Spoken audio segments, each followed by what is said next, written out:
নমস্কার। ঠাকুরমা স্বামীজি গুরুদেবের শ্রীচরণে প্রণাম জানাই। আজ ঠাকুর ও মাকে নিয়ে ছোট্ট করে একটু ব্যাখ্যা করছি। শরণাগত হতে বলেছেন ঠাকুর। ঠাকুর বলছেন তাতে বিশ্বাস থাকা আর শরণাগত হওয়া এই দুটিই দরকার। ঈশ্বরের শরণাগত হলে কর্ম ক্ষয় হয়। ঈশ্বরের শরণাগত হলে তাকে ব্যাকুল হয়ে ডাকলে তিনি শুনবেন, সব সুযোগ করে দেবেন। তুমি শরণাগত হও, সব পাবে। তার শরণাগত হলে আর ভয় নাই, তিনি রক্ষা করবেন। তার শরণাগত হও, তিনি সদ্বুদ্ধি দেবেন, তিনি তোমার সব ভার নেবেন। সেই সৎ চিন্তা, সৎ শক্তির, সেই মহামায়ার শরণাগত হতেই হবে আমাদের। ঈশ্বরের শরণাগত না হয়তো আমাদের কোনো উপায় নেই।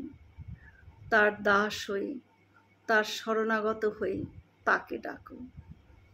সেই শক্তিরূপিণী মা, তারও শরণাগত হতে হবে আমাদের। সিস্টার নিবেদিতা বলছেন, ভালোবাসায় ভরা মা আমার, এমন মা এই একটি আছে পৃথিবীর সকলের জন্য, যার ভালোবাসা সমান, যার ভালোবাসায় কোনো স্বার্থ নেই। শ্রীরামকৃষ্ণের প্রেমের ভাবধারাকে মা নিজ মধ্যে ধারণ করেছেন। শুধু ভালোবাসা দিয়ে এক সূত্রে বেঁধে দিয়েছেন তার সকল সন্তানকে। আমরা সেই সূত্রেই চির আবদ্ধ।